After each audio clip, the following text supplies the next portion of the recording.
Our next Reddit post is from Executor Axon. This happened years ago when my school took us on a 2-day field trip up to a hill station close to the city. All the kids on the trip were in the 6th to 8th grade. The trip was a blast and everyone had fun. This event happened right at the end of the field trip. So our school had this weird policy where after every field trip, they would gather all the students in one room and then pick out a random group of students and ask them to say a couple of sentences about the venue and experience. This time, 5 students were chosen, and we were asked to wait in an adjacent room and come out one by one.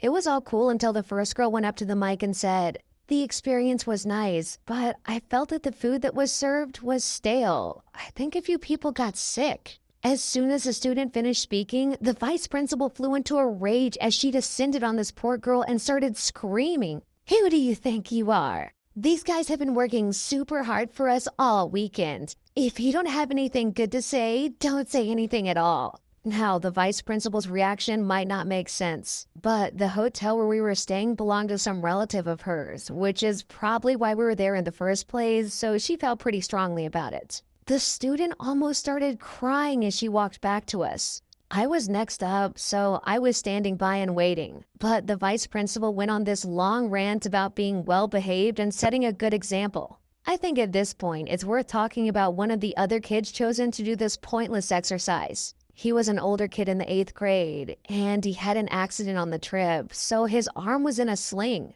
The accident was, I'm pretty sure, caused partly by negligence from the hotel staff, and he was fully prepared to talk about it. So the vice principal's tantrum made him especially pissed because that same vice principal had refused to send him home early because it would cost too much. The guy grabs my arm and tells me, "Hey, she said don't say anything if it's not good, so don't say anything."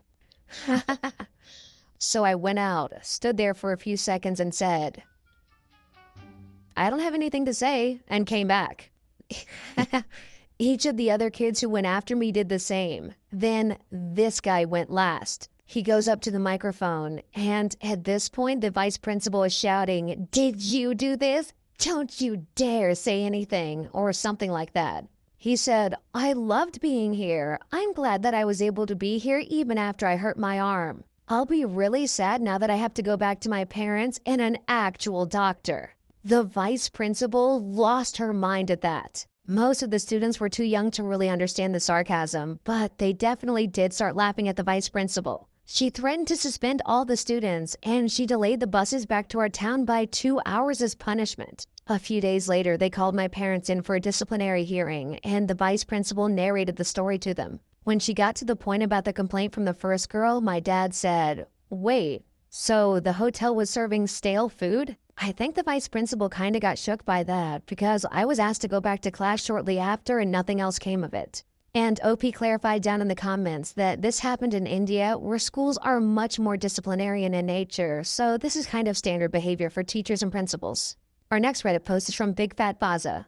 So recently, a customer at my work told us that they were no longer going to use us to manufacture their products for them. We felt like this was quite out of the blue because they'd used us for 40 years without any problems. We got over this. However, the customer then asked us to give them the recipe for their products so they could take it to a competitor to make for them.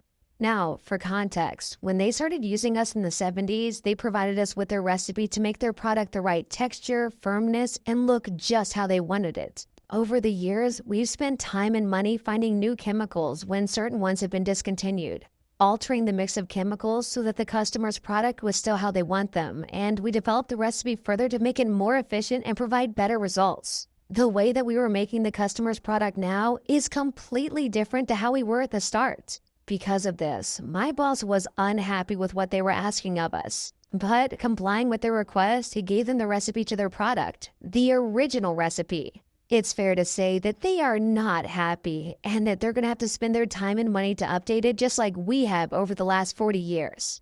Down in the comments, we have this story from Not Sorry. I was supporting a review of a huge supply project, and one of the new potential suppliers from China sent us a 50% cost savings. Naturally, everyone was skeptical, so we asked for samples. Samples that they sent us in our own packaging. It turns out our American manufacturer had been buying the product from these guys for years and just switching it out from one shipping box to the other. We saved $6.5 million by identifying this little game. Of course, the American supplier had been doing it for so long that he was already rich, so honestly, I feel like I can't even fault the American supplier here. He saw an opportunity to exploit someone's stupidity because they didn't do their due diligence, and the guy made $6.5 million off it, so props to him, I guess.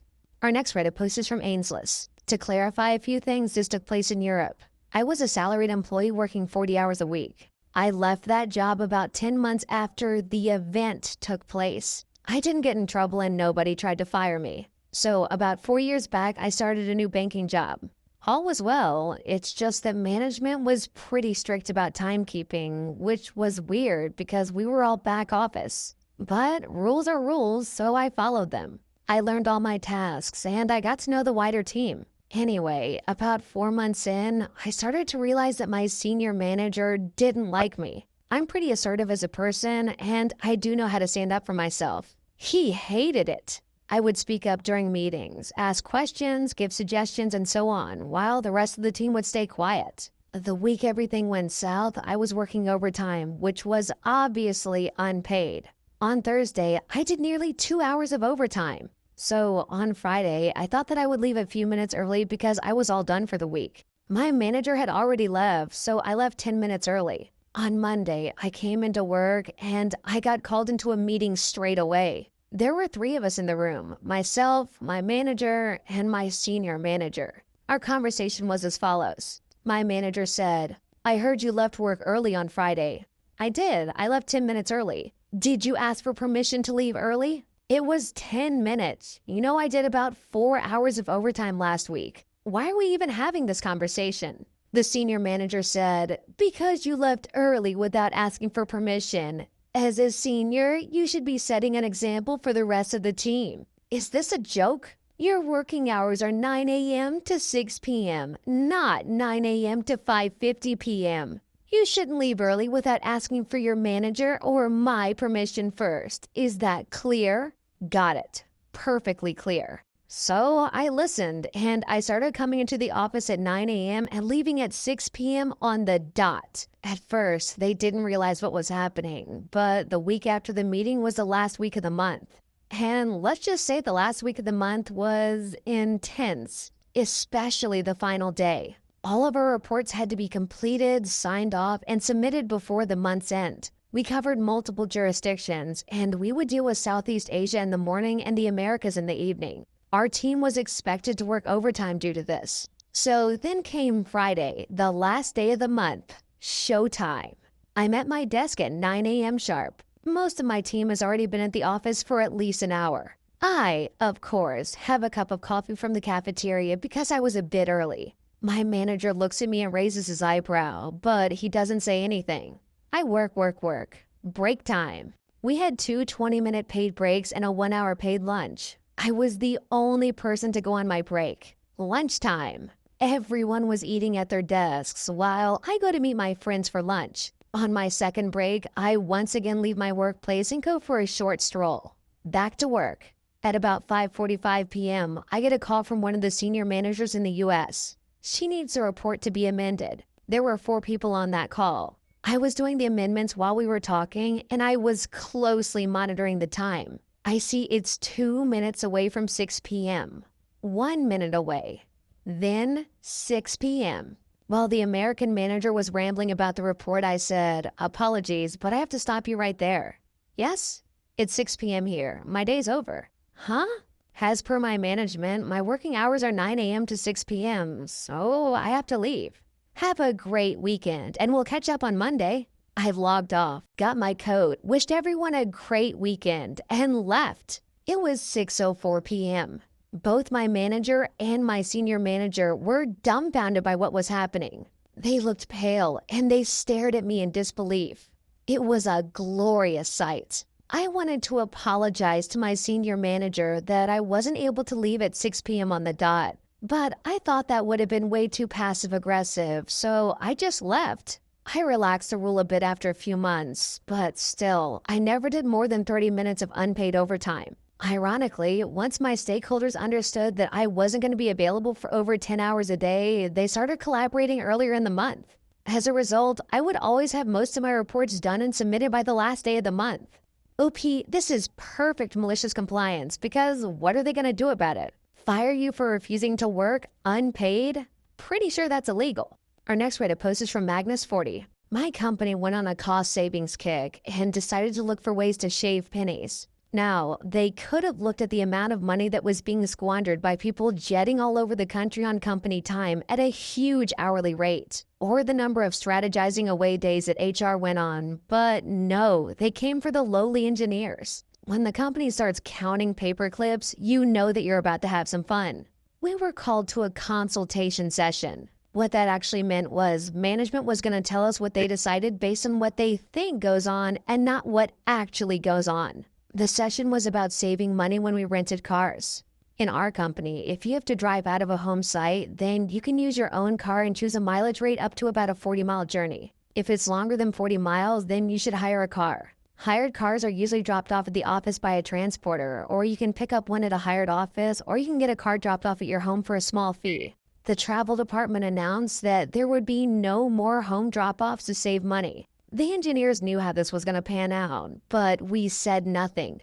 The thing to know here about the travel department is they don't actually do any traveling, so none of their knowledge is from the real world. The travel department announced that instead, we had to pick up the rented car at the office or at the nearest rental location. It sounded simple, and all the engineers who travel a lot could instantly see the issues.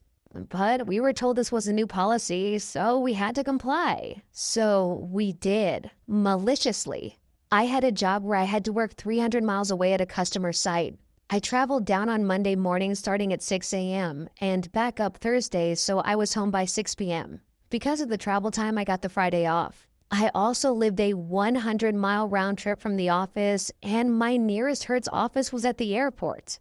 This was not an unusual situation, and a lot of people I worked with traveled to client locations. The weekend arrived. Usually, at some point over the weekend, the rented car would be dropped off, and the key and paperwork would be left behind in my letterbox for the small price of 14 pounds. Instead, because the rental car place was closed at 6 a.m. on Monday morning, I picked the car up the day before. And since my wife needed my car while I was away, I took a taxi as per company policy and spent 35 pounds traveling 40 minutes. Then I picked up my car, which took about 30 minutes, and drove home for another 30 minutes. On Thursday evening, instead of hitting home and getting the car picked up on Friday, I headed straight to the airport, dropped off the car, and took a taxi back. That's another 40 pounds and about 40 more minutes on the road due to busy traffic. Our expense reports are done monthly. So by the end of the month, I have 3 weeks travel to account for, which would have been 3 times 14 pounds, plus a small refueling charge for the trip back to the Hertz office. Instead, they got billed for 200 pounds for taxi fares and an overtime bill of about 4.5 hours at about 80 pounds per hour. And I wasn't even the only person doing this. We all put in our overtime at the end of the month. The travel department doesn't have an overtime budget, so it all got claimed from the project. The project manager went ballistic and went all flaming torches and pitchforks on the travel department. The new travel department policy didn't last a day. Our next Reddit post is from Arsol. While working in a job that I've been working for 15 years, the company brought in a freshly graduated degree-waiving manager. If there were any problems with the production area, I was always called in to troubleshoot for them and get things moving again. The new manager, Mr. Nitwit, asked me what I was doing one day, and I told him that I was just thinking about how to resolve a reoccurring issue in production. His response was, "We don't pay you to think. Get back to your own job." Okay, Mr. Nitwit, I'm on my way. Cue malicious compliance. 2 hours later, I got a call from the production supervisor asking for help because line 6 was down again. Sorry, man, call Mr. Nitwit because he's in charge, and apparently I'm not paid to thank. So Mr. Nitwit calls me into his office, and he's red with anger. He informs me that I need to go sort out the issue in production. I say, sorry, sir, but I can't do that because I don't get paid to think, and I leave his office. I smile the whole way back to my own department. That production line was shut down for 2 whole shifts, with people just standing around scratching their heads. The managing director comes to visit the next day, and he wants to know why the line is off. The maintenance guy tells him that he can't understand why it won't work properly. The director says, "Have OP take a look at it." The maintenance guy says that OP won't come over because apparently he's not paid to thank. The managing director says, who the hell said that to him? The maintenance guy told the director that Mr. Nitwit told him that when OP was trying to help the other day. The director calls Mr. Nitwit to the line and tells him that I've been with the company since he founded it, and that I know more about the production facility than the people who designed it. And what the hell are you doing telling long-term staff that they're not paid to thank? The managing director calls me to ask if I can help out as a favor to him. I came over and spent 5 minutes realigning a couple of sensors, and the line was restarted. The managing director took me to lunch, offered me an extra $150 a week, and told me that the only person I answer to in the future is him and him only. To this day, that manager still scowls whenever I see him around. That was r/MaliciousCompliance, and if you like this content, check out my Patreon where I publish extra episodes. Also, hit that subscribe button because I put out new Reddit videos every single day.